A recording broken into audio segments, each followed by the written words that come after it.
سلام تايرساخن كبرات تخاتاتلتي نلوم دما بزعبا بزح سب زي استبللو كاب عاوتن هابتن زترفو لمدتات زبل يكون قدم مدقاس كا تغبرون صبحيتو كمي كم تخيل فصون كقرص خمس خيل استبيلكا تفلط دو بزح غزي بزعبا ناي نغول مدتاتنا نزاربينا مشتنا قلك اخمو اقداس خون خلي منالباتون زياده اقداس خون خل بمسارات مصنعات سنلبونا كاب هابتن عاوتن زترفو شومنت ناي مشت لمدتات نلومي كريومينا ግን ካብ ብዙሓት ተሻቀሉ ካብዞም ሕማቅ ልምድታት ወፂኻ ንዝሓሸ ጽባሕ ንነፍስኻ ተዳልወሉ ድማ እኹል ግዜ ኣለካ ቀዳማይ ምሸት ደምጊኻ ናይ ምድቃስ ሕማም ስነልቦና ምሸት ደምጊኻ ምድቃስ ኣብ ሓፈሻዊ ዓወትን ህይወትን ዘለዎ ጽልዋ ካብ ነዊሕ እዋን ኣትሒዙ ክምርምሮ ጸኒሒ ምሸት ደምጊኻ ምድቃስን ደምጊኻ ምትሳእን ሓደ ካብቲ ዝዓበየ ዕንቅፋት ናይ ዓወትን ሃብትን ክኸውን ከም ዝኽእል ድማ ዝእመን مشت دمجي خامد كاس بمسرته جيجا كوانتا زي كونه مبزحته جزء مست بتلمدو كابت شعتك صاب حمشة مدب سرح السر حبرته سبن نقداو سرعتهم زي مسمع يسعب إذا زي مسمع عزر ما عدلات كحلفة كان أفراينت كوجدلن ولا من أقدرت عنها عنكفات كسعبالك يخل إذا كل ورقعيتات نعوز وزدك وعزها كعنك في خل مشت ببزحي نتفليكس كتاتر ويكا محبرة مرخبيتات تتكلم تداخلين كا ናይ ምሸት ልምድታትካ ዳግማይ ክትግምግሞ ግዜ ዝኣኸለ ክኸውን ይኽእል እዩ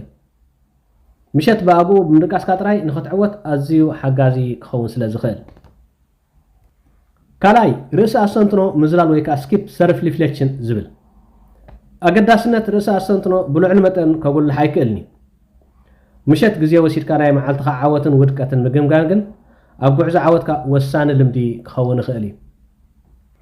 يخون بر نبوزع عمتات نزا أقداس اللمدزي انت زي سريحة كالو نابنت كاب سرحنا مزناقع وطا ويكاب سرح تخيل كان ناي مدركاس زعينة اللمدزات انت زنحيكا ناي نفسا أسنتنو قزي اين بركان مالتي ازر ما حاري خابت عنكفات ام نقد عواتكا غيرو الكالو مالتي رسا أسنتنو محلاف مالت كابتو مكروخا كتم مهارن أكايدخا ختم عراريون مسرح وسانخا ختم حيشولن زلك عدلات نطفا مالتي بمسارسنا لبنا نحيل رأس والقاوي عبيت أم عباي رأس أسنتنو أقداس خون خالي سلازم مشت قل دقايق ناي رأس أسنتنو انت زي هاليكا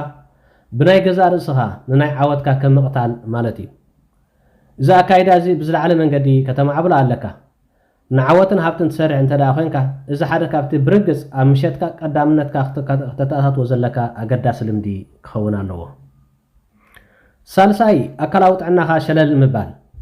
مشت أكلاو تعناها نمحلاو إتي وسان جزيو سر أكلاو من قصاصن تعي أما جاكبان نا أكلاتنا أمورنا نعوت نرادي أمهب واللعل ترى اللوه يهون بر بزحات سبات مشتهم أبكم تيفي مرأين فيديو جاي مصواتن زا مسلو من قصاصات زيبلو نطفتات كحلفو يمرصو أبزي بتوساخي تعنا زيبلو كم بعل شيبس النابلعها تيفي النار أخنا ويح جزيو مصنح بزح سب يزوترو من البات زينور دون خاون بر إذا لمدتات إذن أب أمراوي نقحتنا درجات ساعتنا كبيد ناي نويح جزيء صلوا كل ويخلي. إتزقرم قل ودبت عنا علم أبصمن أنت وحده 150 دقائق ما أكلات ساعات زلوا من قصاص أكلات كنجبريو زمكر. إذا دما أما عالتي أسات 10 دقائق طرحي. مشت نزق زي كنت كملو أنت زي كيلنا قدامنا تاتنا داغماي كنحسبلو زلنا جزيء ذا أخلي مثلني. مشت ناكلاوت عنها قدامنت مهاب مالت نحفشاو صبي هوت يمحشو طرح زي كونس نصبحت زخون سمعيت درجات ساعات يعبي نزيادة عود ما يدالوكا رابعي نا امراو متأسسار شلال مبال ابزي بودهيزم زبهال حدا قنون هايمانت اب هندي نا امراو متأسسار بازي برت اتكرو بخمزي يقلصو اب هم تلاوي كان مزبال ويكا كافردي نصا مخان مالتي اذا تكبار زكا اب غنمات نزركبو منوكسات راح زي كونس نزخونه عوت هيوت كمرح زدلسب حيال مسارحي يكون بر بزحات سبات اب ناي مشت لمدوم نامراو متسسار شلل يوليو مبزحات غزي امرانا بحسابات نايت زحالفه معلتن ويكا بزعبه مسان بچنكا سلتتحز نهلو هاو بزح بوتا اينهبون إذا دما نعود كوجدن ساعتين چنكتن كسعبلنا دما يخير أقداسنت أمراو متأسسار كمي جركا أما علتاوي هيوتكا كم تمعبلو أزي عميق يو እዚ ብዛዕባ ነፍሲ ኣስተንትኖ ጥራሕ ኣይኮነን ኣብ ዝኾነ ህመት ኣብ ዝኾነ እትገብሮ ነገር ሙሉእ ብሙሉእ ዓቕምኻ ምውፋይ ድማ ከድልየካ እዩ ኣእምራዊ ምትእስሳር ኣብ ናይ ምሸት ልምድታትካ ብምውሃድ ንነፍስኻ ናይ ዕረፍቲ ድቃስ ክትሰርዓላ ጥራሕ ዘይኮነሲ ኣብ ጉዕዛ ናይ ህይወትካን ዓወትካን ዓብ ኣበርክቶ ክገብር ዝኽእል ኣተሓሳስባ ከተማዓብል ድማ ኣለካ ሓምሻይ ካብ ከበድቲ ዝርርባት ምህዳም ኣብ ግዜ ምሸት ብዙሓት ካባና ንዓይ ሓዊስካ ካብ ከበድቲ ወይ ከዓ ነዋሕቲ ዕላላት ክንርሕቕ ኢና እንደሊ ድሕሪ ነዊሕ ናይ ድኻም መዓልቲ መብዛሕትኡ ግዜ ሰላምን ምቾትን እንደሊ ንሓደ ጉዳይ ንምፍታሕ ወይ ከዓ ንሓደ ግጭት ንምፍታሕ ድማ ናይ መወዳእታ ክንገብሮ እንደሊ ነገር ይመስለና ሓቂ ንምዝራብ ግን እዚ ልምዲ እዚ ኣብ ዝሓለፈ እዋናት ንዝምድናኻን ዕድላትካን ብኸፊል ፀሪቦ ክኸውን ይኽእል እዩ ዘይተፈትሑ ጉዳያት ክምዕብሉን ክዓብዩን ይኽእሉ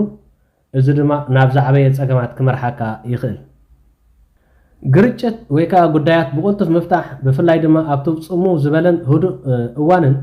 ጥዑይ ዝምድናን ሰላም ኣእምሮን ንምዕቃብ ክሕግዘካ ይኽእል ብዘይ ተፈትሑ ግጭታት ኣብ ክንዲ ምጭናቕ ኣብ ዕብየትን ዓወትን ከተተኩር ኣእምሮ ሓራ ግበሮ ዕውታት ሰባት ንገዛ ርእሶም ዕንቅፋት የጋጥሞም እዩ ግን ከም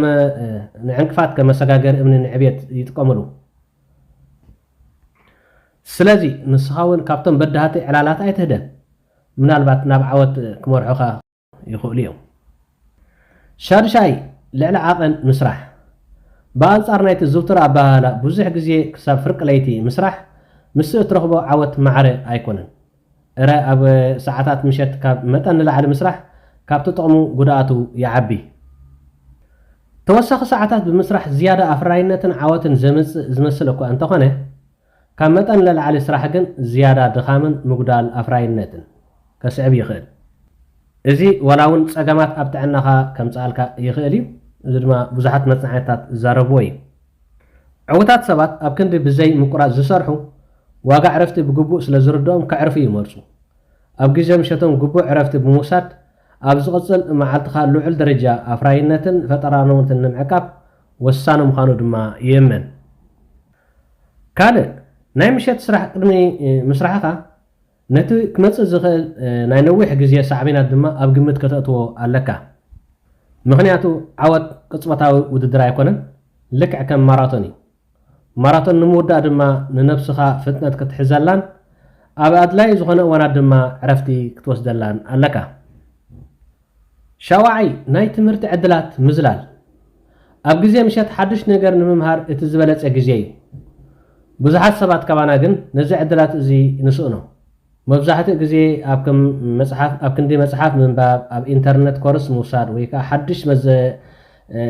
መዘናግዒ ምድህሳስ ኣእምሮና ኣብ ዘይጠቅም ነገራት ክነሕልፎ ንፈቱ ይኹን እምበር ቀፃሊ ትምህርቲ ኣብ ዕውታት ሰባት እቲ ልሙድ ባህሪ እዩ ብፍላይ ኣብዚ ሕጂ እዋን ዓለም ብቆልጡፍ ትቀያየረሉ ዘላ እዋናዊ ትምህርትን ተዓፃፀፍነትን እቲ ወሳኒ ረቕሓ ምዃኑ ምርዳእ ድማ ኣገዳሲ እዩ ኣብ ግዜ ምሸት ኣብ ክንዲ ኣብ ዕብየትካ ኣበርክቶ ዘይገብሩ ንጥፈታት ትሕልፎ ንምንታይ ሓድሽ ነገር ዘይትምሃር ኣብ ነፍሲ ወከፍ መዓልቲ ሒደት ደቓይቕ ጥራይ ምምሃር ምስ ግዜ ርኡይ ዝኾነ ለውጢ ከተምፅእ ትኽእል ኢኻ ፍልጠት ሓይሊ ከምኡውን ብዝያዳ ብዝፈለጥካ መጠን ነቲ ናብ ዓወት ዝወስድ መንገዲ ንምቅላስ ዝሓሸ ዕጥቂ ክህበካ ይኽእል ሻሙናይ ናይ ድቃስ ግዜ ሸለል ምባል እቲ ዝበለፀ ልምዲ ናይ ዓወት ዕድላትካ ዝዕብን ወይ ከዓ ዕድላትካ ዝገትእን ልምዲ ሓደ ናይ ድቃስ ግዜኻ እዩ ግቡእ ድቃስ ዘይምድቃስ ንዓወትካ ንምግታእ ርግፀኛ ረቕሓ እዩ ድቃስ ምስኣን ንኣእምራዊ ስራሕ የዳኽሞ ንመንፈስካ ብኣሉታ ክፀልዎ ወላ እውን ከቢድ ናይ ጥዕና ፀገማት ከስዕበልካ ይኽእል ብቐፃሊ ኣብ ዝድኸምካሉ እዋን ካብቲ ዝበለፀ ደረጃኻ ክትህሉ ድማ ኣይትኽእልን ኢኻ ናይ ድቃስ ግዜኻ ቀዳምነት ሃቦ ኣብ ነፍሲ ወከፍ ለይቲ እንተወሓደ ን7 ሰዓታት ዕላማ ግበር እዚ ድማ ዝሓሸ ስምዒት ክስምዓካን ጥራሕ ዘይኮነስ ዝያዳ ትኩረት ክትረክብን ዝያዳ ኣፍራይን ከምኡውን ነቲ ኣብ መንገድኻ ዝመፅእ ብድሆታት ክትስዕሮ ዝሓሸ ዕጥቂ ክህበካ ይኽእል እዩ ሓይሊ ድቃስ ኣብ መንገዲ ዓወትካ ኣቃሊልካ ኣይትረኣዮ እዚ ምስ ምቾት ዝተኣሳሰር ኣይኮነን እንታይ ደኣ እዚ እቲ ቀንዲ ኣገዳሲ ስለ ዝኾነ እዩ ኩሉ ኣብ ልምድታት እዩ ዝምርኮስ ናይ ምሸት ልምድታትናን ኣካይዳናን ኣብ ጉዕዞ ዓወትና ዓብ ጽልዋ ኣለዎ መብዛሕትኡ ግዜ ኣይንርድኦን ንኸውን እምበር እዞም ንኣሽቱ ውሳነታትን ተግባራትን ምስ ግዜ ይእከቡ እሞ ናብ ዓወት ወይ ከዓ ናብ ውድቀት ዝወስድ ጉዕዞና ድማ ይቐርጹ ነዞም 8 ናይ ምሸት ልምድታት ዳግማይ ኣብ እትምርምረሉ ገለ ምስ ህይወትካ ዝተኣሳሰር ኣስተቢልካ ትኸውን እቲ ጽቡቕ ነገር ልምድታት ክቕየሩ ይኽእሉ እዮም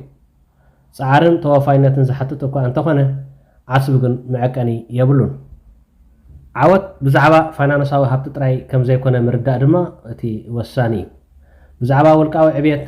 ጥዕናዊ ኣእምሮን ከምኡውን ብዛዕባ ሓፈሻዊ ጽቡቕ ህይወትን ወይ ከዓ ናብራ ንክህልወና ድማ ዝያዳ ይጸልዎ ኣብ መወዳእታ ንሓፂር እዋን ብናይ ገዛእ ርእስኻ ናይ ምሸት ልምድታትካ ሕሰብ ናብ ዓወት ድዮም ዝደፍኡኻ ዘለዉ ዋላስ ንድሕሪት ይመልሱኻ ድማ ኣስተብህል ነፍሲ ወከፍ ምሸት ናብ ዓወት እትመርሕ ዕድል እያ ናይ ዓወት ጉዕዞኻ ድማ ብጥንቃቐ ሕጂ ጀምሮ ኣብ ዝቕፅል ብኻልእ ፍልይ ዝበለ ኣርእስቲ ክሳብ እንራኸብ ሰላም ቀኒ እዩ